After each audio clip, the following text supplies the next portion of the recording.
Du lytter til De Røde Fjer med mig, Kalle Kühlmann, over for mig, der sidder Mads Dyrholm. Og i dag, Mads, der skal vi til et lytterønske. Et helt særligt ønske, jeg har fået et utal af gange. Mest fordi, at jeg jo gentagne gange har svinet vedkommende til. Og det er selvfølgelig en episode om Christian den 4. Katastrofen Christian den 4.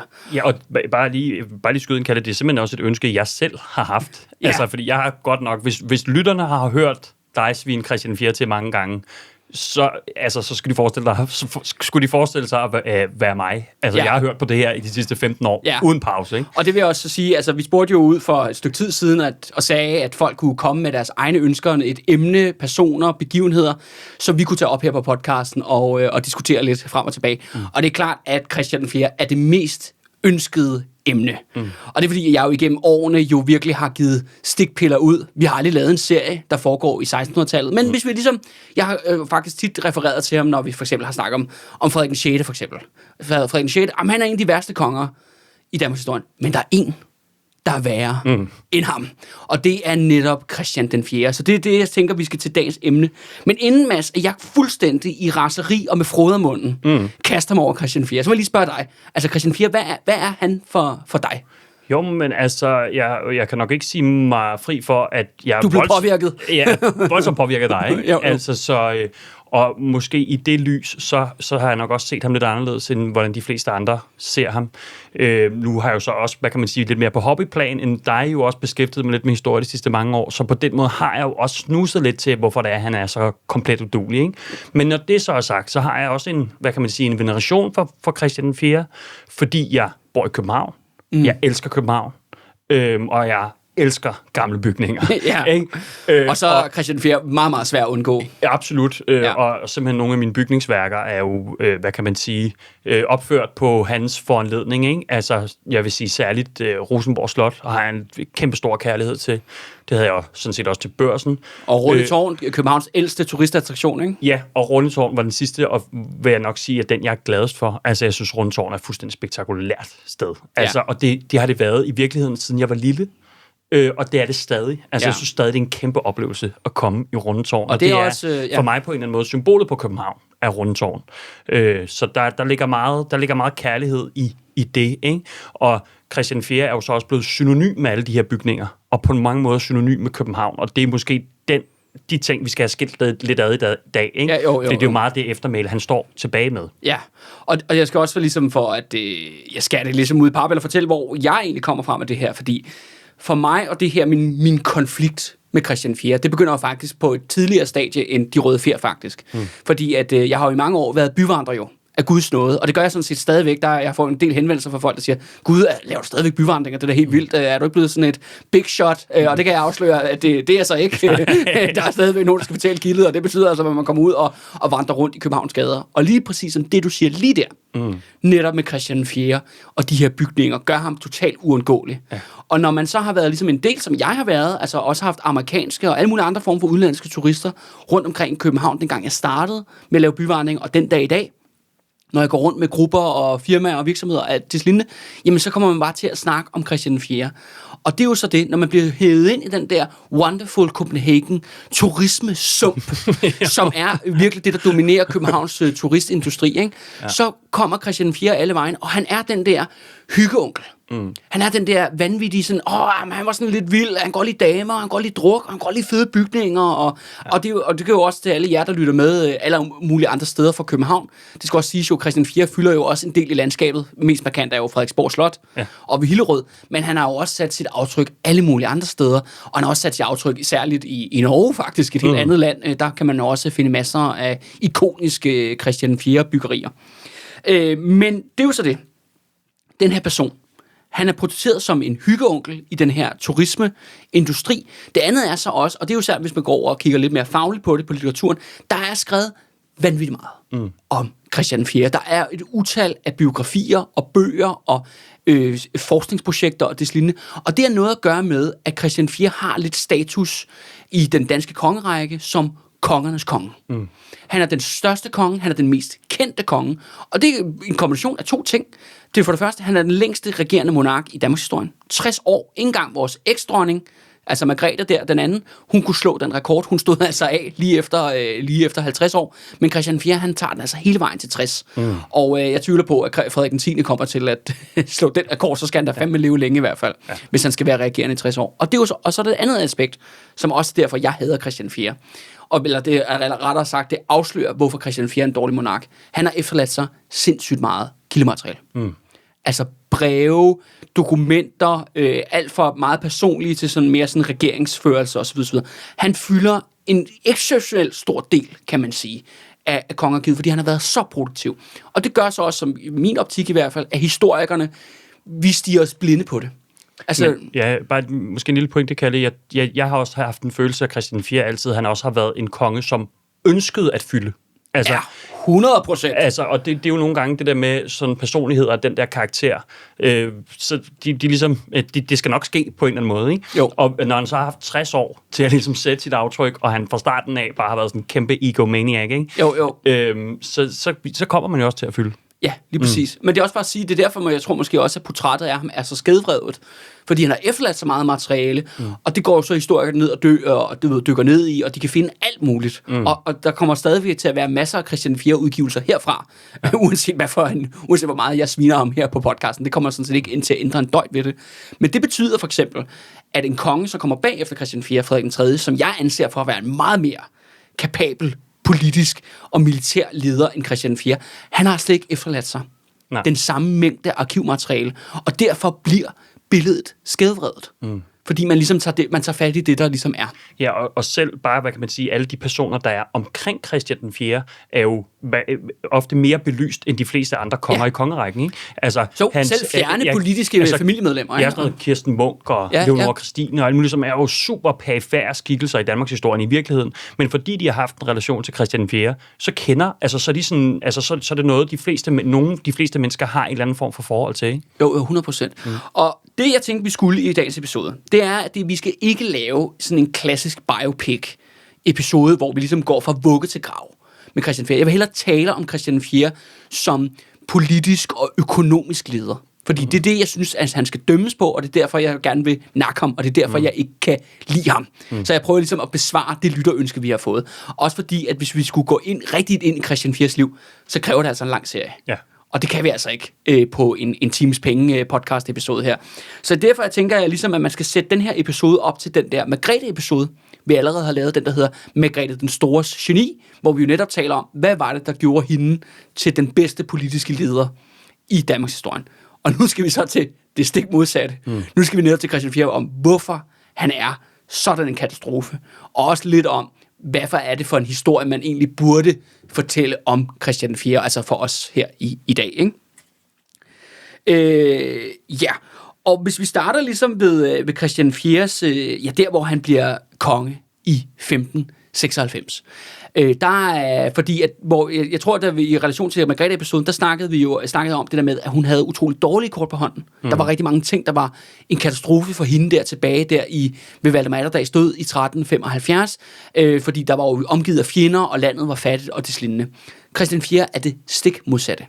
Han har det bedste setup i Danmarks historie. Det bedste setup nogensinde, jeg vil da våge at påstå, det bedste setup en nogen nuværende leder.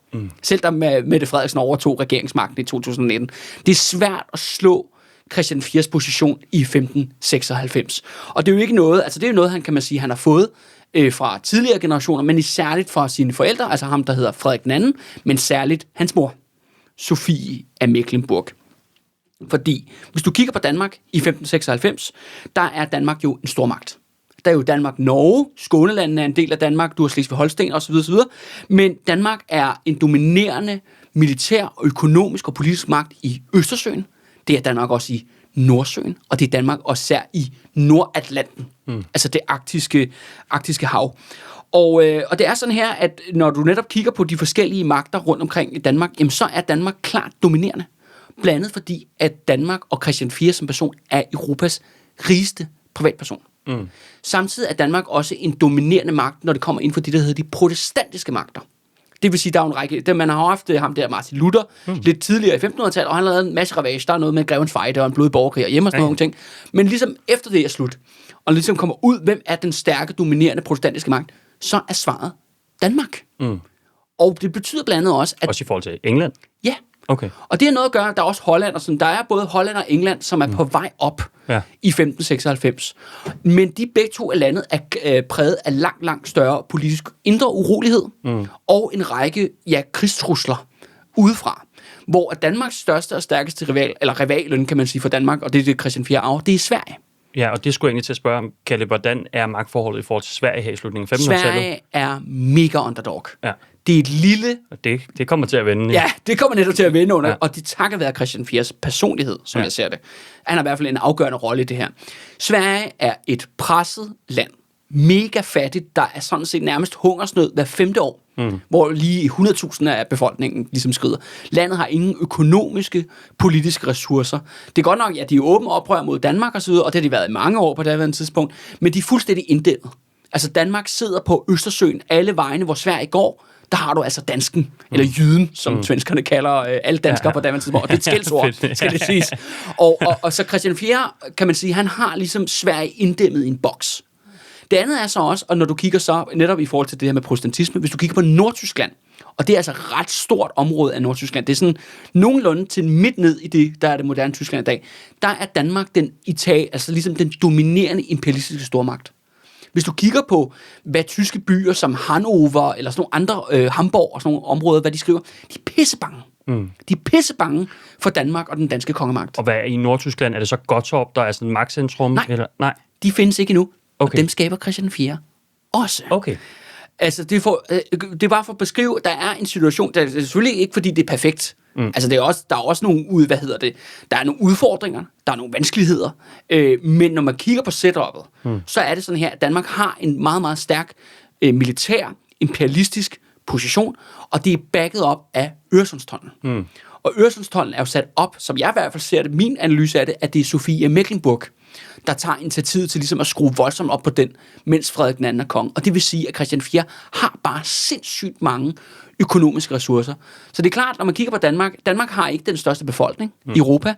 Vi har ikke det største militær, men vi har en kæmpe flåde, som det største, kan man sige, aktiv.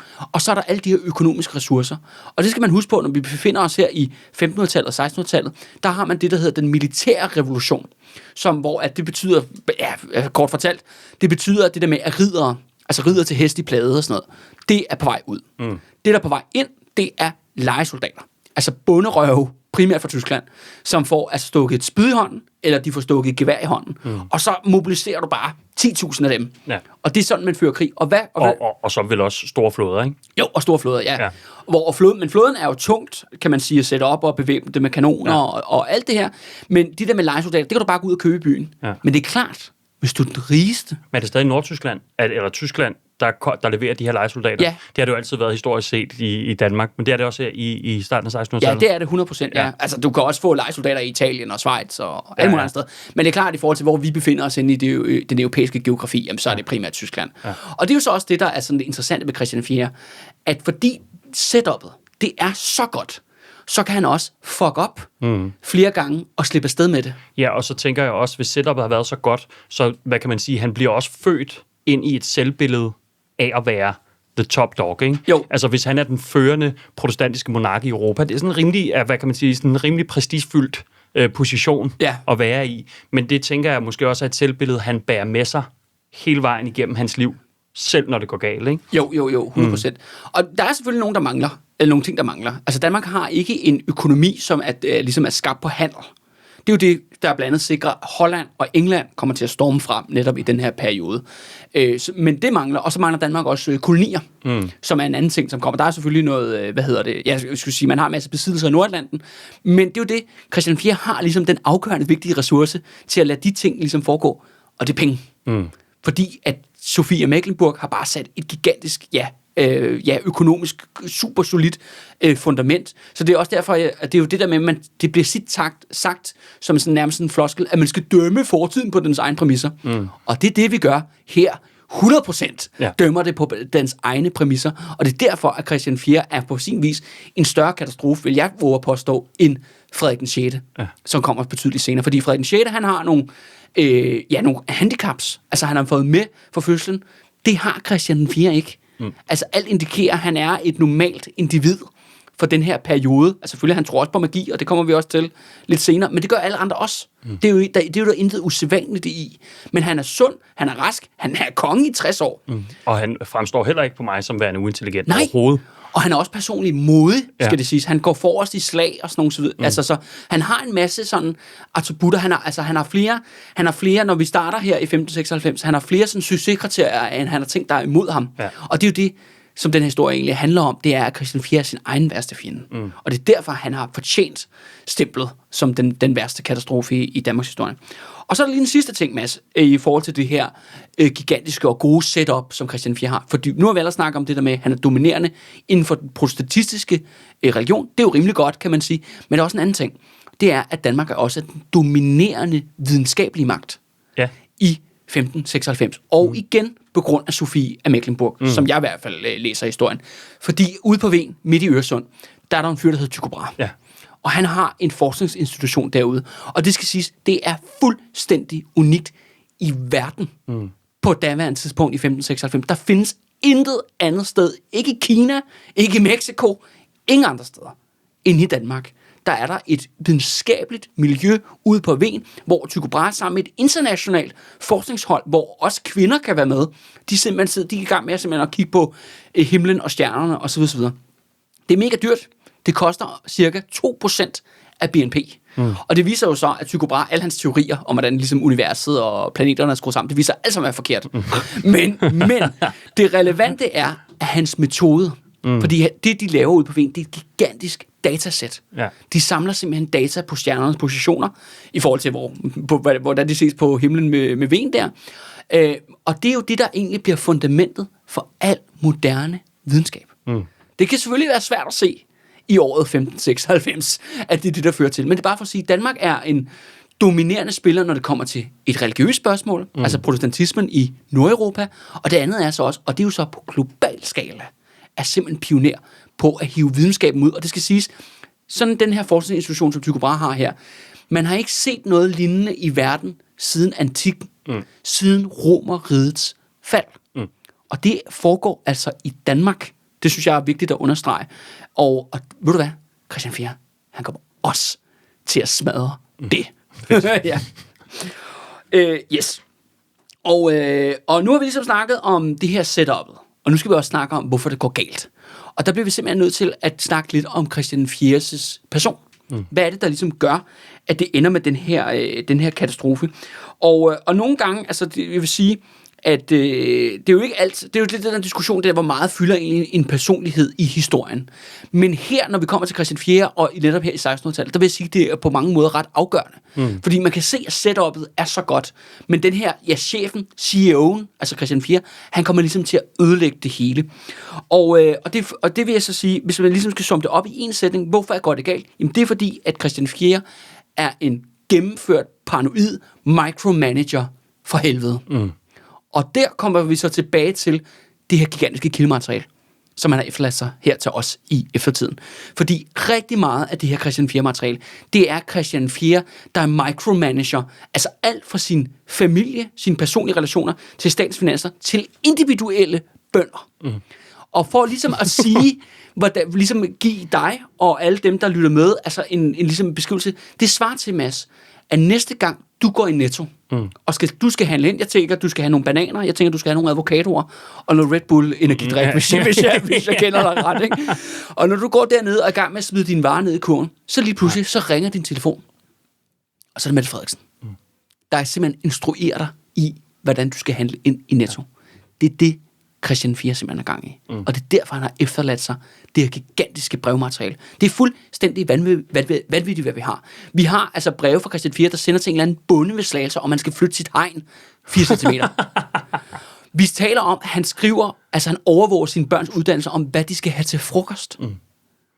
Og det betyder jo en person, som har vildt meget magt og indflydelse, men som ikke er i stand til at uddelegere noget som helst. Ja. Og skal blande sig i alting. Altså en control freak ud over det sædvanlige. Også for den her tid. Og det skal siges, altså selvfølgelig, det her det er også, det skal siges, det er det før djøfferne. Det er det før enevælden og hele det her bureaukratiske system. Men man har jo det, der hedder kansler og rådgiver og alle mulige andre i den her periode. Og Christian 4, Han bruger dem ikke, og han stoler ikke på dem. Han prøver ligesom at udføre alting selv. Og det er klart, at hvis du prøver at styre et gigantisk imperium, et brev ad gangen, altså ned til, hvor mange grise skal der være på det her stykke mark, jamen så, det kan ikke lade sig gøre. Det er der heller ikke nogen moderne ledere, uanset hvor mange AI's eller assistenter, du kaster efter dem. Det kan de heller ikke gøre. Nej. De kan heller ikke styre en gigantisk organisation på den måde, som han forsøger at gøre her. Selv engang, hvis du er leder af Luxembourg, eller, altså, og vi taler jo om et, hvad kan man sige, et imperie, der strækker sig fra Nordkap til Elben. Ja. Og det prøver han simpelthen at microstyre på den helt grove klinge. Og spørgsmålet er jo så, hvordan er han endt op sådan her? Ja. Og der kan man så sige, så kan vi jo hurtigt lege lommepsykologer her, og ligesom gå ned i hans barndom. For guds skyld, lad os da gøre det. Ja, lad os da gøre det. Men det altså, så i hvert fald, jeg tror ikke, det er også noget at gøre med, hvordan han er som person, men det er også noget at gøre med, at da han ligesom bliver opdraget, han bliver hurtigt skilt fra sine forældre, også fordi Sofie Mecklenburg, hun gør det, jeg altid har drømt om. Hun slår bare Christian 4 hele tiden, fysisk. Og hun hamrer løs på ham, men det sætter ham jo ligesom, sætter nogle lærere til ligesom at styre hans liv. Men det, som var meget normalt på den her tid. Som er fuldstændig normalt, og det er også derfor, kan man sige, hvad er det, der... Fordi det her, det er også det, Gustav Adolf oplever over i det svenske, og det er også det, den tysk-romerske kejser oplever, og britiske konger osv. Der er intet usædvanligt i det. Men det, der så sker, er, at mens Christian 4 vokser op, så giver hans forældre ham ligesom undersåtter, altså medelever på hans lille bitte eliteskole, kun for ham. Så starter han med at få 3, og senere går vi op til 5, 8-10 personer, og dem får Christian 4 at vide, da han er 6-7 år. Dem skal du bestemme over. Fedt. Og på den måde, og det ved vi jo så også fra alle de her kildematerialer, han har efterladt, det er, han simpelthen, han starter altså med at micromanage sine medstuderende, kan man sige. Og simpelthen bestemme over, hvad de skal, og det bliver de nødt til. Og så takt med, at han bliver ældre, så bliver den her kreds ligesom hele tiden udvidet. Hvem han skal bestemme over, hvad han har ansvar for, osv. osv. Og det er det, jeg egentlig ser, at det er der, hvor han jo netop aldrig kommer ud af den fase. Ja. Han kommer aldrig op på det her ledelsesniveau. Han tror, han skal gøre det, han altid har gjort, siden han var lille bitte barn, netop at micromanage alting. Ja. Og det er meget interessant, fordi jeg synes tit, når vi taler om, hvad kan man sige, store personligheder fra den her tid, og især også ældre tid, middelalderen osv., så nogle gange, altså det er jo sådan en træng, vi altid har. Måske er det en særlig dansk ting, men vi vil altid rigtig gerne tilbage i barndommen, ikke? Jo. Hvordan var deres forhold til deres forældre? Jo, lige præcis. Har de set dem nøgne? Eller? Vi føler, der er så mange nøgler gemt der, men man løber altid ligesom ind i en mur, i hvad kan man sige, når vi kigger på de her personer, fordi man finder altid ud af, at de har slet ikke noget forhold til deres forældre. Så blev de sendt ned. De blev opdraget ned på et eller andet gods i Tyskland, eller et eller andet, ikke? Og så er man sådan, okay, der fandt vi ikke så meget der. Men her er der faktisk en lille nøgle, jeg synes er rigtig spændende. Altså, at han simpelthen har siddet... Jeg får sådan lidt Joffrey-vibes fra Game of Thrones. Det er nok ikke helt forkert. Ikke? Sådan den her barnekonge, som skal sidde og styre rundt der med sine undersåtter, men som bare er jævnaldrende, ikke? Jo. Det er bare Kenneth og Jimmy nede fra fritten, ikke? Som han, de er jo så adelige alle sammen. Men stadig. Som man styrer rundt med, ikke? Altså, det er jo et meget specielt setup. Og det er jo så også det, man allerede ser på det her barnekorrespondance. Altså de her breve, han skriver til sine venner, som jo så ikke er hans venner, skal det siges. Altså, det er jo netop det med, det er sådan med, at han kritiserer jo for, at de har forkert tøj på. Eller de gør det dårligt i matematikteam, eller sådan. Og hvem er de her andre fyre, ved? Jamen, det er nogen Sofie og Frederik. Altså, jeg tænker, Frederik, han bruger primært sin tid på at drikke og jagte, så jeg tror bare, han skriver bare under, ligesom når Sofie kommer og ligger et eller andet foran ham, ikke? Men der er også en langvarig politisk kamp om hans uddannelse, hvor der nemlig er sådan det der hedder Rigsrådet, som er sådan den adelen, den gamle danske adelige elite, som er dem, der ligesom har overlevet Grevens Fejde. Og før Grevens Fejde, så sad biskopperne også i Rigsrådet, ikke? Men det er jo efter Grevens Fejde uden biskopper, ikke? Og de prøver ligesom at påvirke uddannelsen, og de sender blandt andet nogle folk. Der er blandt andet en dreng fra Friis-slægten. Det går meget hårdt ud over ham. Altså med Christian 4 virkelig fucking led ved ham, ikke? Ja. Men de her breve er også fucking grineren, og det kommer vi også lidt mere ind på, i forhold til, hvad for take man kunne tage på Christian 4, fordi der står blandt andet også, at de ser to nisser slås. Altså, og det skal huske på, der er altså magi alle vegne og mærkelige ting, ikke? Så Christian 4 har sådan en lang passage om, at okay, det var godt nok vildt at se de der to nisser slås. Så det er kun fordi det er slemme ting, kan man sige, der sker. Der sker også nogle sjove ting, ikke? Jamen, det lyder da også dybt traumatisk, det vil sige. Men det her med, at han altså på sin vis, han mobber, altså gennemkontrollerer, fuldstændig styrer ham her Friis, allerede som barn, det tager han med videre. Og det er ret katastrofalt, fordi det gør han jo også ved sine nærmeste. Ja. Altså også sine familiemedlemmer, sine elskerinder, sine koner og alt det lignende. Og mest katastrofalt gør han det også ved sin egen kronprins. Ham, der hedder den udvalgte prins, Christian. Ja. Og det fylder også vanvittigt meget i Kilde og Kide. Og det er ham her, Christian. Han kan simpelthen ikke gøre noget som helst korrekt. Ja. Han kan ikke stikke en pind i en lort, uden at ødelægge alting. Og Christian 4, han sender ham bare 20 breve om dagen, for at fortælle ham, hvor nederen han er. Ja. Og det gør så også, at den udvalgte Christian, han bliver deprimeret og drikker sig selv ihjel, altså inden Christian 4 selv dør, fordi Christian 4 har bare et jerngodt helbred, som gør, at han lever altså ekstraordinært længe, i forhold til, hvordan folk ellers, hvor længe folk lever i 1600-tallet. Ikke? Og så vildt at blive mobbet af sin far over brev. Ja.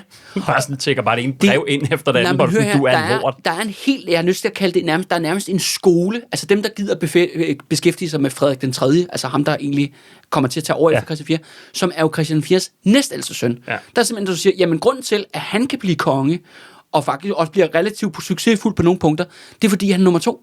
Det vil sige, at Christian 4 ikke stalker ham. Lige så meget, som man stalker sin kronprins. Det vil sige, der er mindre farkontrol, altså i forhold til Frederik 3. Og det er jo derfor, han også på sin vis overlever sin far. Ja. Det er fordi, hans far ikke er efter ham hele tiden. Den her titel, den udvalgte prins Christian, altså nu har jeg hørt mange gange, der er også den her kæmpe kroningsfest. Ja, det har han også en mega fest for ham.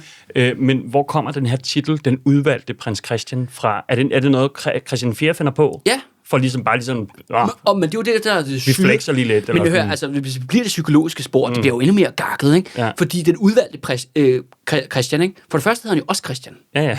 Og der bryder jo Christian 4 med, hvordan traditionen egentlig har været, men man går til Christian til Frederik, men han siger, min egen søn skal også hedde Christian. Og så er det med den udvalgte prins Christian. Han ligner også Christian 4 på en prik. Det er sådan en minimi. Altså, han er i gang med sådan genskabe sådan en klon, og så prøver han så også at kontrollere hans indre følelsesliv og tanker osv. Og det gør så også, at den udvalgte prins Christian, han er bare sådan, han stopper med at tage nogle beslutninger i sit eget liv. Fordi far gør det alligevel for ham i alle aspekter. Og derfor ender han også bare sådan virkelig som sådan et fuck-up.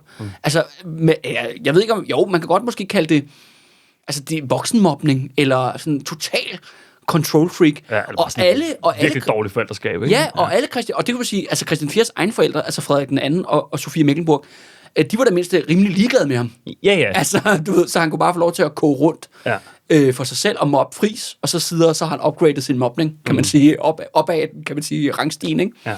Men fordi Christian 4 prøver at kontrollere, og det skal også siges, det er jo ikke kun den udvalgte prins, det er jo alle. Frederik den 3. oplever også massiv kontrol, lige indtil at han faktisk kan flytte til Tyskland. Han bliver ligesom en del af det Christian 4's imperialistiske politik i Tyskland. Men det betyder, at han kommer ligesom hjemmefra og får sit eget hof, og han er også meget mere intellektuelt interesseret og sådan nogle ting. Så han får en masse impulser udefra. Det er jo, tror jeg også, vi har talt om i flere forbindelser. Det bedste, der kan ske for en magthaver i Danmark, det er, at de ikke er i Danmark. Ja. Altså, men det er altid, det er sådan the origin story. Det er lidt ligesom, du ved, altså, der er så mange af de der superhelte, de har sådan nogle origin story, der altid minder rigtig meget om hinanden, ikke? Men alle fede monarker i Danmarks historie, det er altid sådan, de forsvinder lige sådan 15 år, så kommer de til hjem fra et eller andet tysk hof, eller fransk hof, ikke? Jo, og det var det, der var Valdemar Atterdags model netop i tidens morgen, og det er jo faktisk også, kan man sige, Frederik, han får lidt en discount version af det. Men det betyder også bare, at han er mere normalt fungerende. Ja. Fordi han kommer ikke fra farmand. Og det synes jeg er altså bare ret... Altså det der med, at Christian 4, han ødelægger sin egen familie. Altså han destruerer dem, og sine elskerinder, og det skulle siges, og alle de der mange børn, han efterlader jo også utrolig mange bastarder. Der er det her kontrolelement overalt.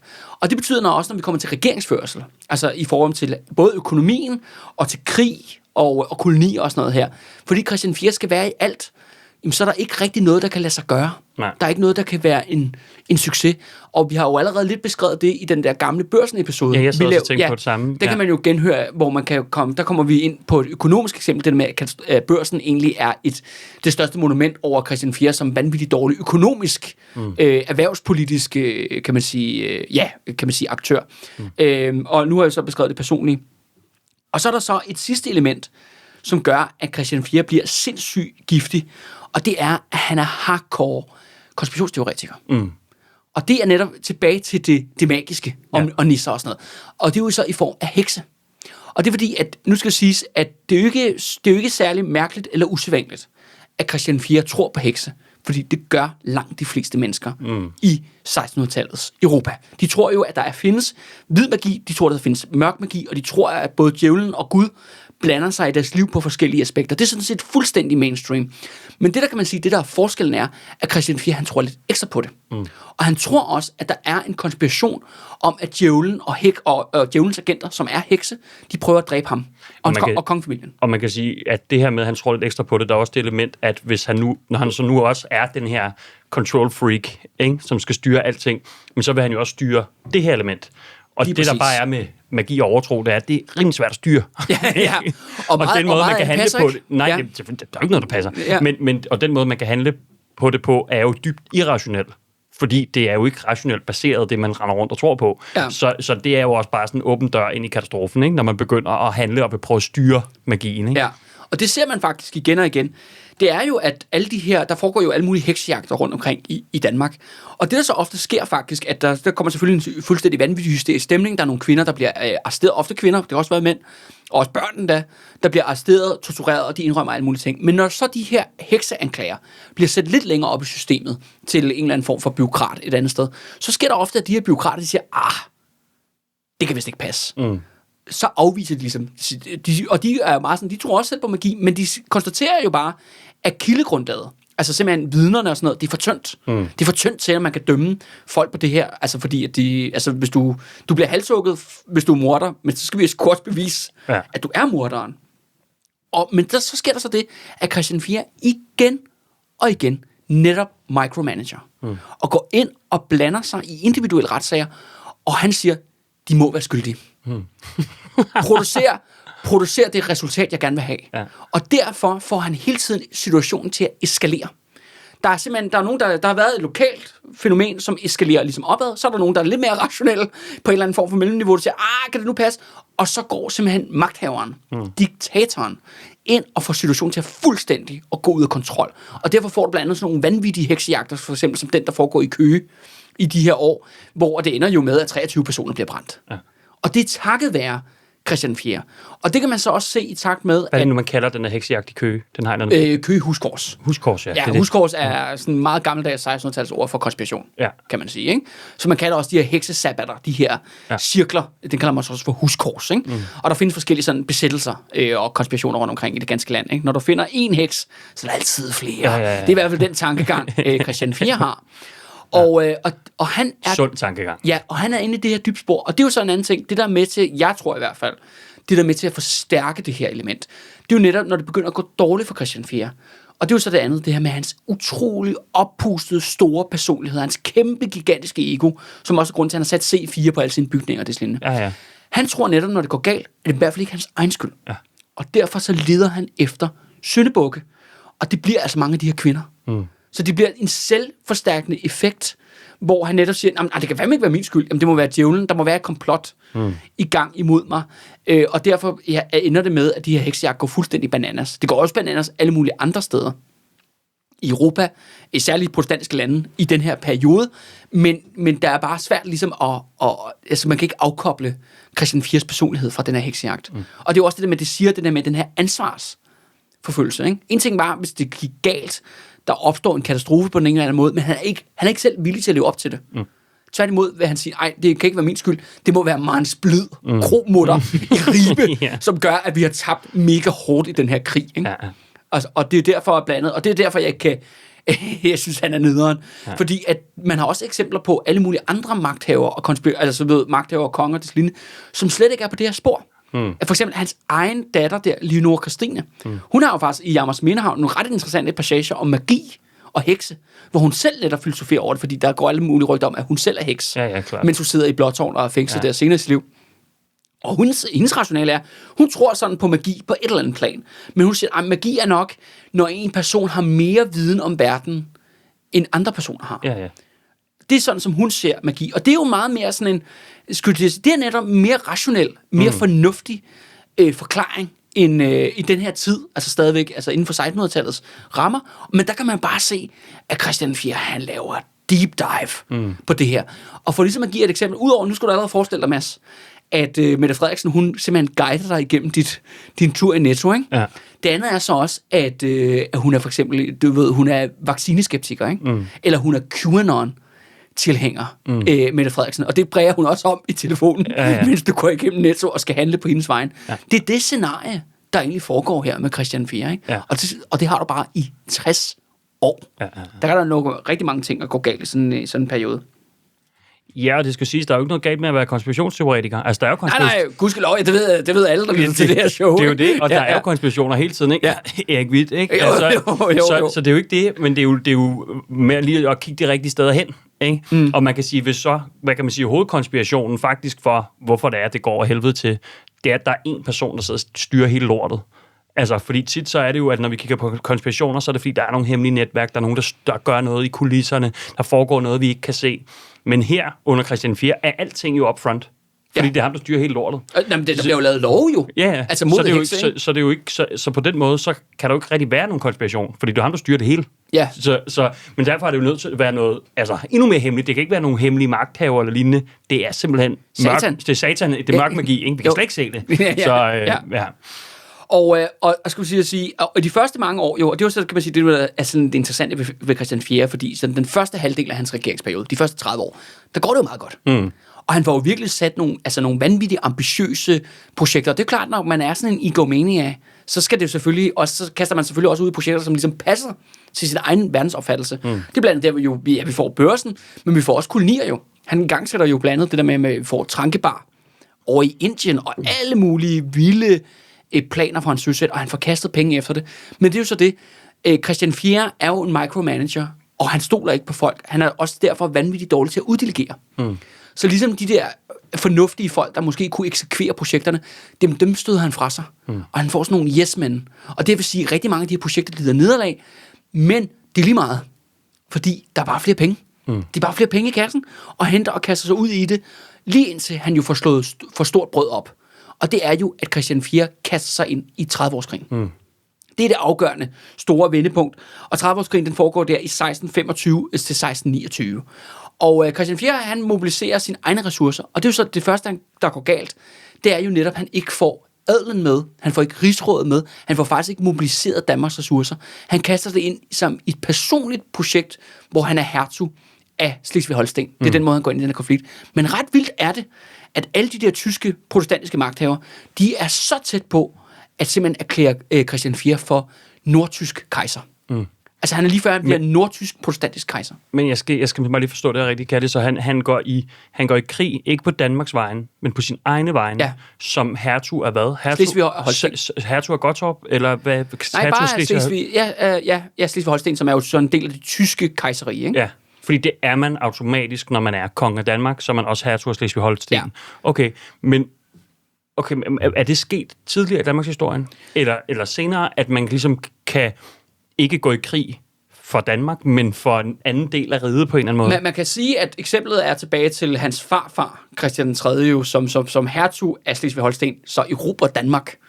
Ja, men det er jo som omvendt foretegn, ikke? Ja, det kan man så sige. Ja, okay. På den måde.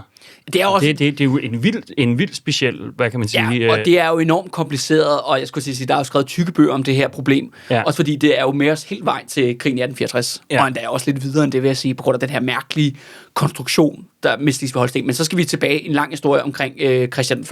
Og hvordan han bliver konge af Danmark i 1400-tallet. Men også fordi, som jeg forstår det, så efter her 30-årskrigen, så begynder det også at blive, altså så begynder forholdet mellem Danmark og Slesvig-Holsten også at blive problematisk.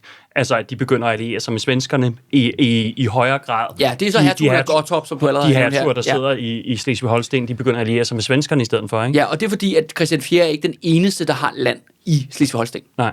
Der er netop også en hertug, som er en sidegren til kongefamilien og så videre. Ja. Og det er på det der med, at Christian 4 gør sine egne familiemedlemmer til fjender og modstandere. Ja.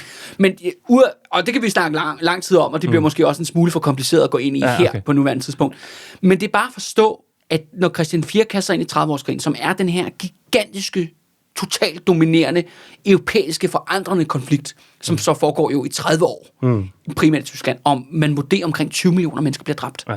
I den her vanvittige, blodige konflikt, som er taget ud af sådan nærmest en gyserfilm. Det er sådan Chainsaw Massacre, altså i tyske byer i 30 år. at da han kaster sig ind i det, jamen så gør Danmark det ikke fuldt. Det er kun Christian 4 med sin pengekasse og Slesvig-Holsten, der kaster Danmark ind i den her konflikt. Og hvad, lejesoldater? Eller? Ja, han går ud og hyrer, som han altid har gjort, eller som han gør i den her periode. Og det er jo så også det, hvem har kommandoen på det her felttog? Ja. Det har Christian 4. Ja. Og igen det der med, han er jo, fordi han har så mange ressourcer, så har han ikke ligesom lært lektion. Han har ikke lært, at han har begrænsninger. Han er ikke den bedste økonom, der er i Danmark. Han er ikke den bedste videnskabsmand, og han er ikke den bedste general, der er til rådighed. Men det tror han har. Ja. Fordi at han har skabt det her micromanager-helvede omkring sig selv. Ja, under Grevens Vejle, hvis man godt, det var Ransov, man skulle sidde inde i felten, når det var, ikke? Og det er jo det, der er forskellen. Ja. Altså Christian 3. er jo udmærket godt klar over, at han har altså en virkelig god militærherrefører, som hedder Johan Rantzau. Så sæt ham til at føre militærkrigen. Ja, og så senere hen i svenske krigene, ikke? Altså, så har vi nogle admiraler, vi ligesom, okay, det er måske dem, der skal lede det her slag. Ja, Niels Juel er det oplagte eksempel på det her, ikke? Ja, Peter Wessel, ikke? Og, ja, alle de her folk. Det er jo netop det der med, fordi altså, selv når man er politisk, det er også klart, at Mette Frederiksen uddelegerer jo også ting i dag til forskellige folk, hun stoler på og siger, at de kan godt udføre. Det tror jeg på. udføre et kompetent stykke arbejde til det, de nu bliver sat til, ikke? Ja. Men det gør Christian 4 ikke. Ja. Så derfor han prøver ligesom at holde alle trådene. Og det er jo det der med, at på trods af, at der har været nederlag og tilbageslag, han har aldrig rigtig mærket konsekvenserne af det. Lige indtil, at han kaster sig ind i den afgørende store konflikt i 1600-tallet. Og det betyder så, at han marcherer jo en hær derned, og lige pludselig er op mod... Det virker...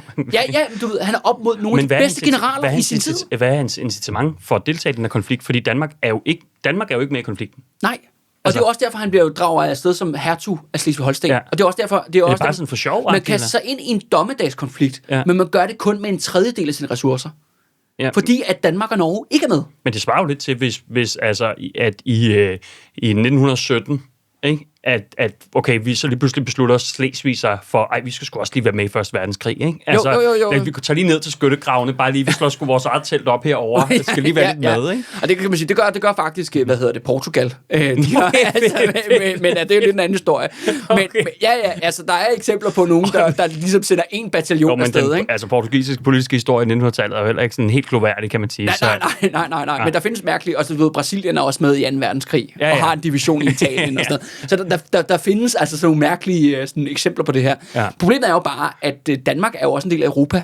Ja. Og det er jo klart, at hvis den danske konge går med ind i en konflikt, jamen, så kommer konflikten også hjem. Ja, det er da klart. Og det er jo det, han går jo så op mod nogle af de bedste hærfører. En fyr, der hedder Wallenstein, og en, der hedder Tilly, som er ligesom de katolske magters hærfører. Og modsætning til Christian 4, så er de dybt professionelle. Ja. Og de er netop kompetente og ved, hvad de laver. Og det fører så selvfølgelig til, at Christian 4 lider jo så militært nederlag på slagmarken. Og det betyder så, at tyskerne følger efter Christian 4, der stikker af med over hovedkuls, og Jylland bliver brændt af. Og det starter så den her række katastrofer, hvor det ender altid med, at jyderne skal betale den ultimative pris, om at der simpelthen kommer en besættelsesmagt, der simpelthen smadrer dem.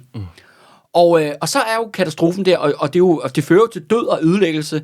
Både at man mister alt, hvad hedder politisk indflydelse i Nordtyskland, altså hele det her faktisk imperialistiske imperium, man har haft gang i, det ryger ligesom væk.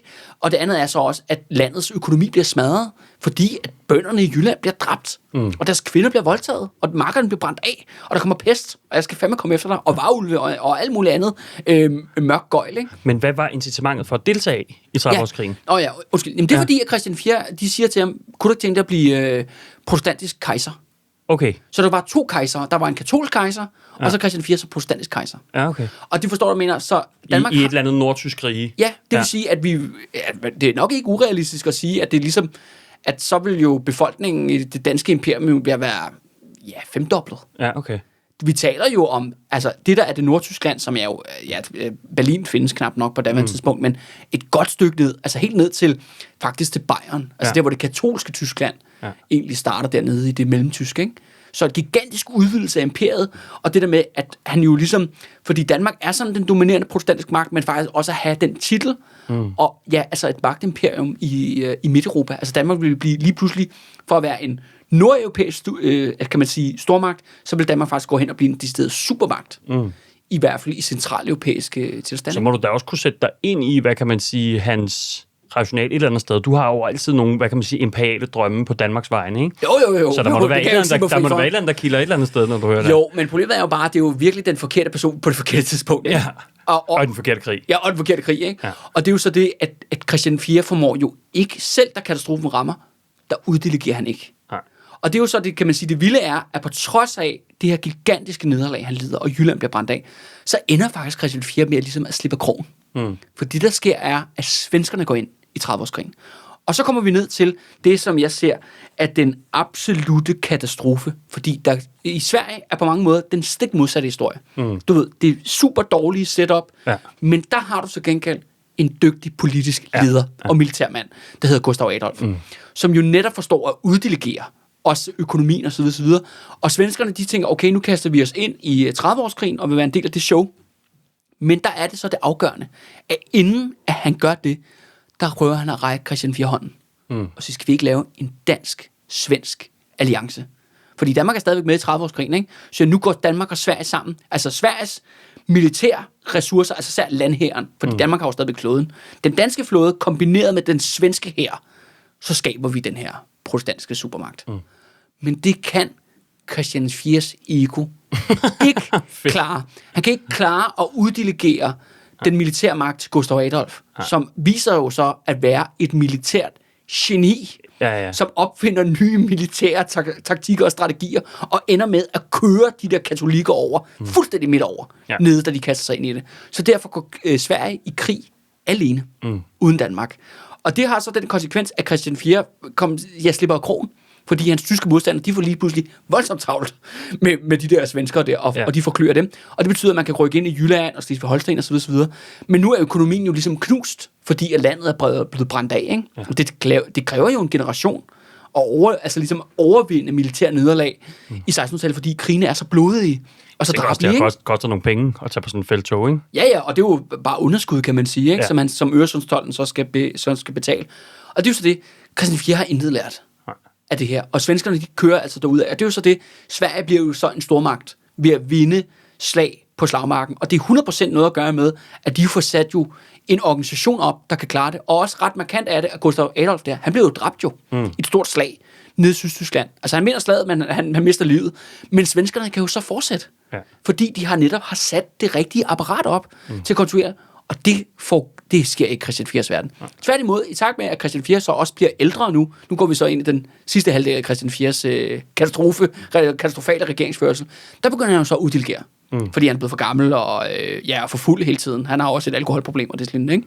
Og er det efter slaget der ved Koldberg og Heide? Ja, det er 30-årskrigen, der er det sådan det skærende punkt. Ikke blot i Christian 4's historie, men også i den historien. Jeg også bare hørt historier om, at efter det slag, altså efter han får den der kugle i øjet, altså der har han... det er lidt senere faktisk. Men der har han konstant hovedpine.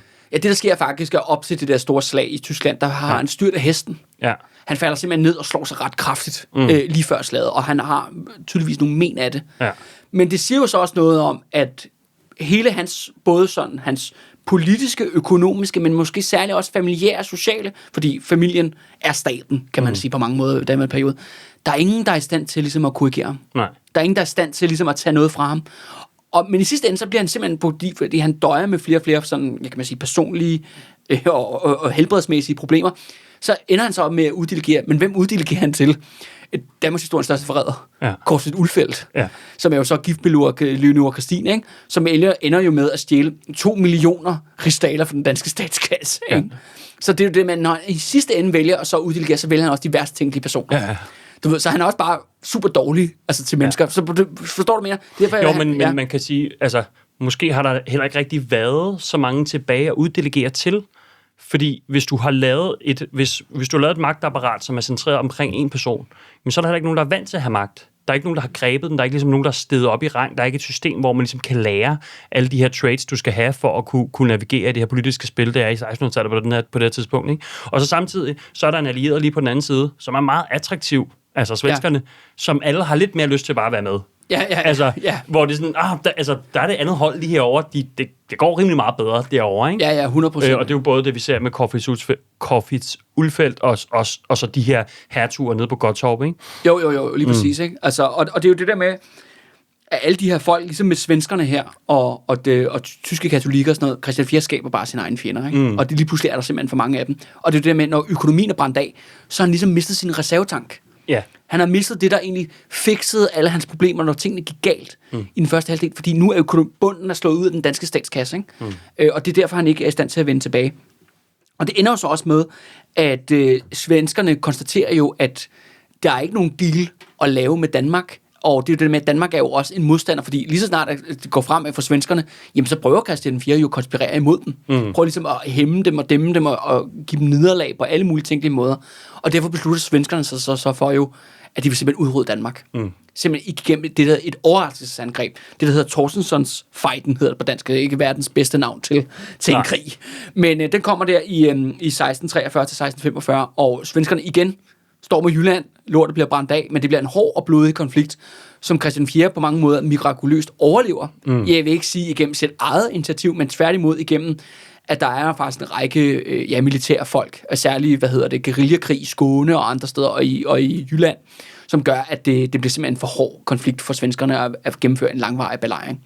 Så derfor overlever Danmark. Men han står stadig også selv på, altså han er stadig med på frontlinjen, ikke? Og det er jo nok selv her, så i så scenen ja, og det er jo nok det store berømte maleri. Man ser jo netop Christian 4 stå der på tilfoldigheden. Ja. Hans skib, og han får skudt øjet ud i den der konflikt. Det er derfor, han begynder at gå med klap for øjet de sidste år der, ikke? Ja. Så det er jo det der med, at forstår du mere, det er også derfor, jeg mener, at man godt kan være hårdere ved Christian 4.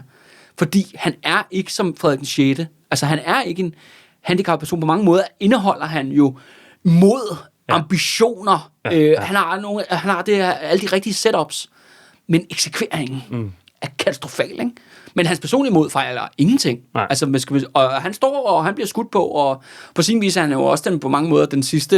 Han er ikke den sidste, der er med i et slag i den danske kongerække, men han er en af dem, der sådan virkelig sådan upfront, ikke? Altså på den måde, Valdemar Atterdag nok også ville, eller gjorde det i sin tid. Ja. Problemet er bare, at han ikke har. Han har bare ikke det der. Han er ikke Gustav Adolf. Ja. Og det er jo så det med, og han vil ikke indse det. Han ikke er det. Og det er jo det, der fører egentlig Danmark til katastrofen. Og det fører så også til, at da Christian 4 dør i 1648, jamen så er det et fallitbo.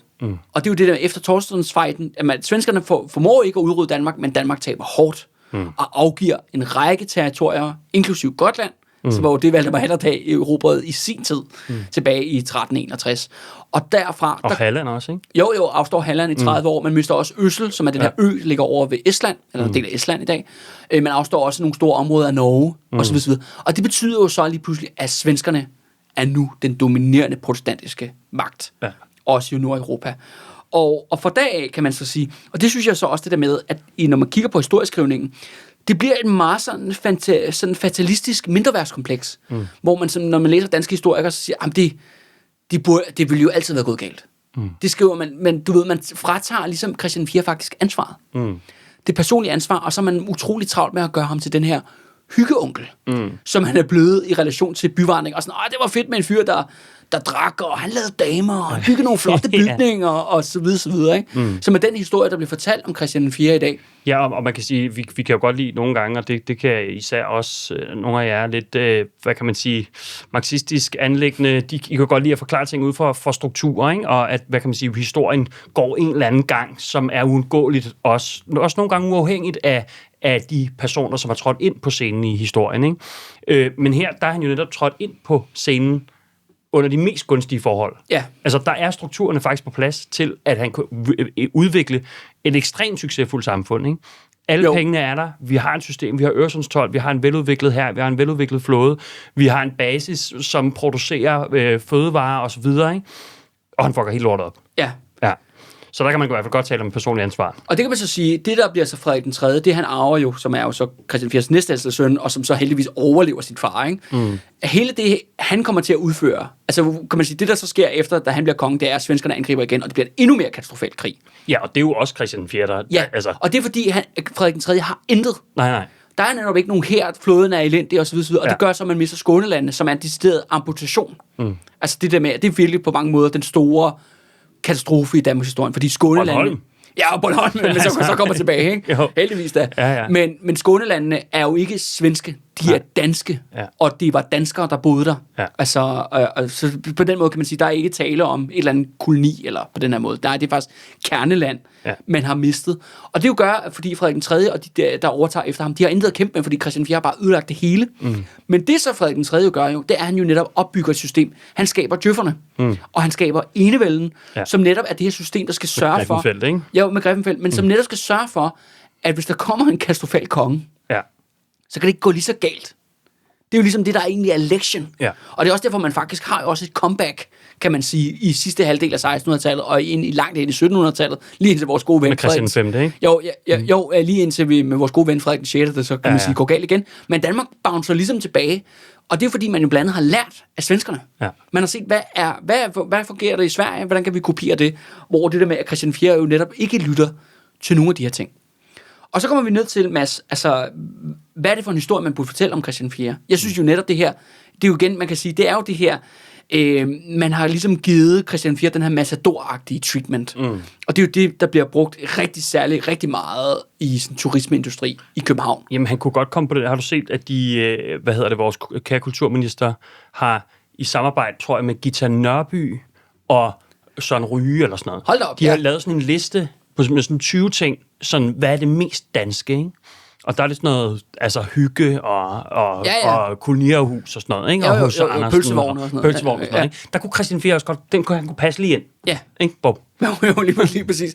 Men forstår jeg, men det er jo bare ikke den historiske person, Christian 4. Nej. Så det er jo derfor, jeg mere sådan, hvis man skal studere Christian 4's tid, jamen så er det det der med ligesom at gøre ham til den person. Det er hans beslutninger. Altså, du ved, de har ligesom taget ansvaret fra ham og sige, men hør, Danmark, vi har det jo bedst som sådan en kaput miniputstat. Ja. Altså, det er jo ligesom det. Så vi kunne komme hen til det der, hvor det er vigtigt i hyggen. Ja. Og det kunne man jo så sige, altså Christian 4 og Danmarks tid som stormagt i 1600-tallet, det er jo ikke ligefrem en hyggelig periode. Nej. Det er noget med heksejagt og kolonier og dødelige krige, der bliver kæmpet rundt omkring overalt, ikke? Ja. Og det er jo derfor, at man jo ikke behandler den her historie på dens egen præmisser. Det er også derfor, jeg tog fat i det her med at sige, det er jo folk, der siger til mig, du skal dømme dem på deres egen præmisser. Jamen, det er lige præcis det, jeg gør. Ja. Og så er der det andet aspekt, som jeg synes, og det er også, som jeg ser det, som er et meget, meget overset aspekt af Christian 4. Det er jo alt det her gakkede. Det der med nisseslåskampen. Og alle de der andre mørke, magiske elementer. Ja, du har tidligere på podcasten fortalt episoden der med havfruen, ikke? Jo, lige præcis. Ja. Ikke? Ja, og der er altså sindssygt mange. Der er en mulighed, fordi Christian 4, han lever i en magisk verden, hvor han bekæmper hekse og alt muligt, og der findes varulve og det lignende. Og det aspekt kunne man jo også gå ned i. Og det er også bare faktisk fordi, at det nuværende show, altså historisk stand-up show, jeg optræder med, det handler faktisk om Christian 4. Ja. Det hedder Christian 4's fødsel. Det handler simpelthen om Christian 4's magiske fødsel. Og der er også bare lige lidt ublu reklame her til sidst. Ikke? Den 10. oktober i år, der kommer jeg til Aarhus og afholder mit første show i Jylland, hvor jeg netop kommer til at snakke om magi og svine Christian 4 i en time. Så hvis man befinder sig over på fastlandet, og netop de folk, de danskere, der betalte den hårdeste pris for Christian 4's katastrofale regeringsførsel, jamen så kan man jo passe komme og købe billetter, og så se mig på de skråbrædder derovre, ikke? Yes, og apropos det, Mads, så tænker jeg også bare ligesom at give en snas, eller du ved, en smagsprøve på, hvad det her er.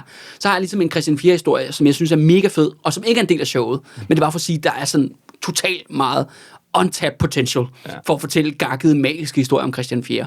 Og det er jo faktisk for Christian 4's ungdom. I 1599, der tager han på en langvarig ekspedition til Nordkap, til det nordligste Norge.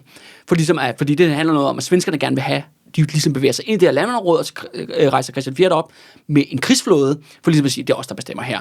Og den her tur, det er en lang gakket fest. For det første, det de møder deroppe, det er jo primært faktisk samere. Ja. Og de her samere, de var slet ikke klar over, at de var en del af Danmark. Men det prøver Christian 4 at forklare dem, og så siger han til dem, I skal betale skat til mig, og så er de bare sådan, rensdyr? Og så siger, nej, jeg vil ikke have rensdyr, jeg vil have kolde kontanter og så videre, men de har altså kun noget klipfisk og noget rensdyr tilbud. Til gengæld, så tror de jo, at alle de her samer, de er hekse. Ja. At de er troldfolk. Ja. Og de har magiske kræfter og det lignende. Ja. Og det er sådan lidt meget sjovt, fordi de her, udover Christian 4 selvfølgelig er meget kristne, og frygter hekse, og frygter at blive dræbt af hekse, så vil de så også tage pis på de her samiske hekse. Det, der sker, er, at da de er i land og på Lofoten, altså de der øer ud for Norges kyst, jamen så er der en af de her, der er med på besætningen der. Han synes, det er sjovt at stjæle en kæmpe stor kat for den lokale heks. Ja, okay. Og den her kat, der er flere breve, der fortæller om den her kat, ikke? Og de siger, at den her kat, den er sådan overnaturligt stor, og de synes bare, at den er mega nice. Ja. Den er bare, det er den fedeste kat nogensinde. Altså, den stjæler jeg. Så jeg stjæler den her kat, og løber så ud på skibet, da de skal sejle, og den her samiske troldkvinde, hun står så inde på kysten og råber af dem. Og bare sådan, nej, forbander dem på samisk. Man siger, ej, det er lige meget. Så de får den her kat ombord, og det er med på Christian 4's skib der. Og alle søfolkene og Christian 4, de synes bare, det er den fedeste kat nogensinde. Og de beskriver, hvordan den her kat, den kaster sig frem og tilbage op i masten. Den laver sådan en akrobatik, cirkusnummer. Og den er sådan en gibbonkat. Ja, fuldstændig gibbonkat, og den fiser rundt på det her skib, og simpelthen nedlægger den ene måge efter den anden. Ja. Og folk er bare sådan helt ellevilde, og bare, fuck, hvor er det fedt, og sådan nogle ting, ikke? Og folk er helt på munden, men så begynder selvfølgelig at ske ulykker. Ja, det er klart. Der er folk, der falder over bord, der dør, de løber ind i dårligt vejr, og det er som om maden bliver dårligere også, ikke? Og du ved, snapsen er ikke lige så god, som den plejede at være. Og der sker så det, at ham her, fyren, som en har stjålet katten, han er sådan, jeg har faktisk stjålet det for en troldkvinde. Og derfor går han op til Christian 4 og siger, at ved du hvad, vi burde skille os af med den kat der, ikke? Den er forbandet, den der kat. Ja. Og så siger Christian 4, det kunne jeg ikke drømme om. det er den fedeste kat, jeg nogensinde har set. Og det ender faktisk med... Koste hvad det vil. Det går, hvad der er, hvis besætningen dør, hvad skal den der fucking kat med hjem? Ja, lige præcis. Den der samiske troldkat, den er simpelthen for nice i Christian 4's optik, ikke? Og så sker der så det, at det ender faktisk med, at ham der fyren, han bliver nærmest nødt til at samle sådan en hel hold, nærmest sådan mytterister. Ja. Og sige, intervention. Ja, intervention. Hør her, vi bliver simpelthen nødt til at stoppe din afhængighed af den her den her troldkat. Og Christian 4, okay, så kommer han jo så under pres, og de er jo ude på åben hav, oppe i Nordatlanten og alt det her. Og så ender det med, at Christian 4, okay, måske skal vi gøre et eller andet. Og så siger han, men vi bliver nødt til at gøre det ordentligt. Så derfor arrangerer Christian 4 en retssag mod katten. Hvor de sætter simpelthen dage af til det. Og det er jo sådan en blueprint for resten af hans regeringsførelse. Ja, lige præcis. Hvor det der så sker, er, at Christian 4 er selvfølgelig dommer, fordi han er jo kongen, ikke? Og det der så sker er, at alle ligesom er samlet, og så den der kat... Du har ikke pligt til at udtale dig. Nej, katten bliver sat på en tønde i midten. Ja. og så er der forsvar, den får en forsvar, og der er en anklager. Hvem var forsvar? Det var en der hedder Henrik. Ja, den som elsker den kat der, ikke? Og forsvaret er jo, der sker mystiske ting. Folk falder døde om pludselig, og sådan nogle ting. Men, prøv lige at se, hvor nice den kat, den er, ikke? De drikker selvfølgelig også vildt meget, mens den her retssag foregår, ikke? Og så er der så alle de her, der siger, hør, det er altså sort magi, og vi burde skille sig af med den, og sådan nogle ting. Ja. Og Christian 4, han læser ligesom rummet, kan man sige, til sidst. Det er også de unge år, så der er måske lidt nemmere at komme ind til ham, ikke? Ja. Og han ligesom kommer der, okay, vi bliver nødt til at skille os af med den her kat.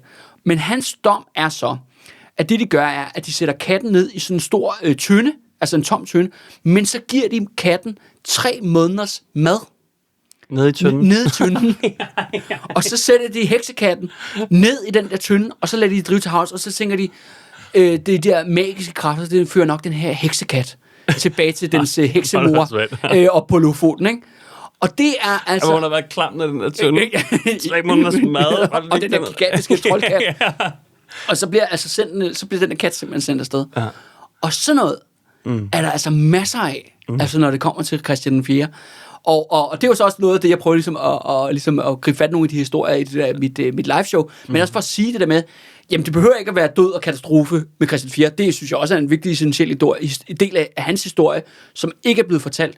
Men der er også det her vanvittige grineren aspekt med mørk magi, og ligesom prøve at tage dem på ordet og sige, hør, troldkatte, de findes simpelthen. Og den historie synes jeg også, at man har fortjent at høre, ikke? Absolut, Katte.